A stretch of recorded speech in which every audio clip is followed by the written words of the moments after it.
ನಮಸ್ತೆ ವೀಕ್ಷಕರೇ, ಇವತ್ತಿನ ವಿಡಿಯೋದಲ್ಲಿ ನಿಮ್ಮನೇಲಿ ಏನಾದರೂ 0 to 1 ಇಯರ್ ಮಗು ಇದ್ದರೆ ಈ ಒಂದು ವಿಡಿಯೋನ ಕೊನೆ ತನಕ ನೋಡಿ. ಈ ವಿಡಿಯೋದಲ್ಲಿ 0 to 1 ಇಯರ್ ಬೇಬಿಗೆ ಫಸ್ಟ್ ಏಡ್ ಮೆಡಿಸಿನ್ ಕಿಟ್ನಲ್ಲಿ ಯಾವ ಮೆಡಿಸಿನ್ ಇಟ್ಕೊಂಡಿರಬೇಕು, ಇಕ್ವಿಪ್ಮೆಂಟ್ಸ್ ಇರಬೇಕು ಮತ್ತು ಹೇಗೆ ಯೂಸ್ ಮಾಡಬೇಕು, ಯಾವಾಗ ಡಾಕ್ಟರ್ನ ಕನ್ಸಲ್ಟ್ ಮಾಡಬೇಕು ಅಂತ ಹೇಳಿ ಈ ಒಂದು ವಿಡಿಯೋದಲ್ಲಿ ತಿಳಿಸ್ಕೊಡ್ತಿದ್ದೀನಿ. ಎಲ್ಲನೂ ಸ್ಕಿಪ್ ಮಾಡದೆ ನೋಡಿ.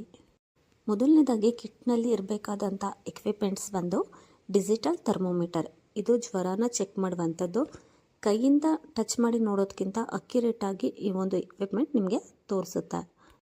ನೆಕ್ಸ್ಟ್ ಮೆಡಿಸಿನ್ ಬಂದು ಪ್ಯಾರಾಸಿಟಮಾಲ್ ಡ್ರಾಪ್ಸ್. ಮಗುವಿಗೆ ಜ್ವರ ಅಥವಾ ವ್ಯಾಕ್ಸಿನ್ ಹಾಕ್ಸಿದ ನಂತರ ಬರುವಂಥ ನೋವಿಗೆ ಈ ಒಂದು ಡ್ರಾಪ್ಸ್ನ ನೀವು ಯೂಸ್ ಮಾಡಬಹುದು. ಡೋಸ್ ಬಂದು ಮಗುವಿನ ತೂಕಕ್ಕೆ ಅನುಗುಣವಾಗಿ ನೀವು ಕೊಡಬೇಕಾಗತ್ತೆ. ಡಾಕ್ಟರ್ ಅಡ್ವೈಸ್ ಮಾಡಿದರೆ ಆ ಒಂದು ಡೋಸ್ನ ನೀವು ಮಗುವಿಗೆ ಕೊಡ್ಬೋದು. ನೆಕ್ಸ್ಟ್ ಕಿಟ್ನಲ್ಲಿ ಇರಬೇಕಾದಂಥ ಒಂದು ಮೆಡಿಸಿನ್ ಬಂದು ಸೆಲೈನ್ ನೇಸಲ್ ಡ್ರಾಪ್ಸ್ ಆಗಿರುತ್ತೆ. ಮಗುವಿಗೆ ಮೂಗು ಕಟ್ಕೊಂಡಿದ್ರೆ ಯೂಸ್ ಮಾಡ್ಬೋದು. 2 to 3 ಡ್ರಾಪ್ಸ್ ಯೂಸ್ ಮಾಡಬಹುದು. ನೆಕ್ಸ್ಟ್ ಒಂದು ORS ಪ್ಯಾಕೆಟ್ಸ್ ಆಗಿರುತ್ತೆ. ಮಗುವಿಗೆ ವಾಮಿಟ್ ಅಥವಾ ಬೇದಿ ಆದರೆ ದೇಹದಲ್ಲಿ ನೀರಿನ ಕೊರತೆ ಆದಂಥ ಟೈಮ್ನಲ್ಲಿ ಡಾಕ್ಟರ್ ಅಡ್ವೈಸ್ ಜೊತೆ ಈ ಒಂದು ORSನ ನೀವು ಕೊಡ್ಬೋದು. ಇದನ್ನು 1 ಟೈಮ್ ರೆಡಿ ಮಾಡಿ ಇಟ್ಕೊಂಡ್ರೆ 24 ಅವರ್ಸ್ ಈ ಒಂದು ವಾಟರ್ನ ನೀವು ಯೂಸ್ ಮಾಡಬಹುದು. ನೆಕ್ಸ್ಟ್ ಕಿಟ್ನಲ್ಲಿ ಇರಬೇಕಾದಂಥ ಮೆಡಿಸಿನ್ ಬಂದು ವೈಟಮಿನ್ D3 ಡ್ರಾಪ್ಸ್ ಆಗಿರುತ್ತೆ.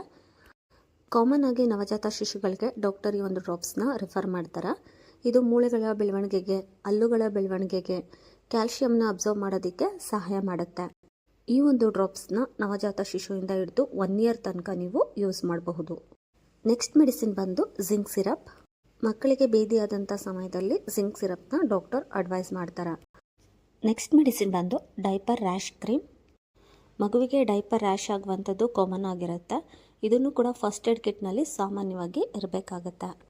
ನೆಕ್ಸ್ಟ್ ಬಂದು ಮೆಡಿಸಿನ್ ಡ್ರಾಪರ್ ಅಥವಾ ಓರಲ್ ಸಿರೆಂಜ್ ಇಟ್ಕೊಂಡಿರಿ. ಮಗುವಿಗೆ ಸರಿಯಾದ ಕ್ವಾಂಟಿಟಿಲಿ ಮೆಡಿಸಿನ್ನ ಕೊಡೋದಕ್ಕೆ ಓರಲ್ ಸಿರೆಂಜ್ ಅಥವಾ ಮೆಡಿಸಿನ್ ಡ್ರಾಪರ್ನ ಇಟ್ಕೊಂಡಿರಿ. ಆ್ಯಂಡ್ ಸ್ಪೂನಿಂದ ಮಗುವಿಗೆ ಮೆಡಿಸಿನ್ನ ಕೊಡೋದಕ್ಕೆ ಹೋಗಬೇಡಿ. ನೆಕ್ಸ್ಟ್ ಬಂದು ಬ್ಯಾಂಡೇಜ್ ಮತ್ತು ಗೇಜ್ ಆಗಿರುತ್ತೆ. ಚಿಕ್ಕ ಗಾಯಗಳಿಗೆ sterile gauze, medical tape, cotton ಬ್ಯಾಂಡೇಜ್ನ ಇಟ್ಕೊಳ್ಬೋದು. ನೆಕ್ಸ್ಟ್ ಆ್ಯಂಡ್ ಲಾಸ್ಟ್ ಬಂದು ಹ್ಯಾಂಡ್ ಸ್ಯಾನಿಟೈಸರ್ ಮತ್ತು ಗ್ಲೌಸ್. ಮಗುವಿಗೆ ಏನಾದರೂ ಗಾಯ ಆಗಿದ್ರೆ ಅದನ್ನು ಮುಟ್ಟೋದಕ್ಕಿಂತ ಮೊದಲು ಕೈಗಳನ್ನ ನೀವು ಸ್ವಚ್ಛವಾಗಿ ಇಟ್ಕೊಂಡಿರ್ಬೇಕಾಗತ್ತೆ. ಡಿಸ್ಪೋಸಬಲ್ ಗ್ಲೌಸ್ ಇದ್ದರೆ ಇನ್ನೂ ಬೆಸ್ಟ್ ಅಂತ ಹೇಳ್ಬೋದು. ಇದಿಷ್ಟು ಫಸ್ಟ್ ಏಡ್ ಕಿಟ್ನಲ್ಲಿ ಇಟ್ಕೊಳ್ಬೋದಾದಂಥ ಇಕ್ವಿಪ್ಮೆಂಟ್ ಮತ್ತು ಮೆಡಿಸಿನ್ಸ್ ಆಗಿರುತ್ತೆ.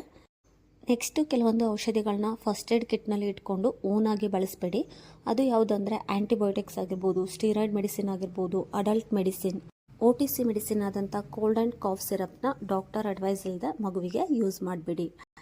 ಯಾವಾಗ ಡಾಕ್ಟರ್ನ ಕನ್ಸಲ್ಟ್ ಮಾಡಬೇಕು ಅಂದರೆ ಮಗುವಿಗೆ ಏನಾದರೂ ಉಸಿರಾಟದ ತೊಂದರೆ ಇದೆ, ಮಗು ಹಾಲು ಕುಡಿದೇ ಇದ್ದರೆ, ಫಿಟ್ಸ್ ಇದ್ದರೆ, ಕಂಟಿನ್ಯೂಸ್ ಆಗಿ ವಾಂತಿ ಮತ್ತು ಜ್ವರ ಇದ್ದರೆ, ನಿದ್ರೆ ಜಾಸ್ತಿ ಮಾಡ್ತಿದ್ರೆ, ದೇಹದಲ್ಲಿ ನೀರಿನ ಕೊರತೆ ಆದರೆ ನೀವು ಡಾಕ್ಟರ್ನ ಕನ್ಸಲ್ಟ್ ಮಾಡಬೇಕಾಗತ್ತೆ.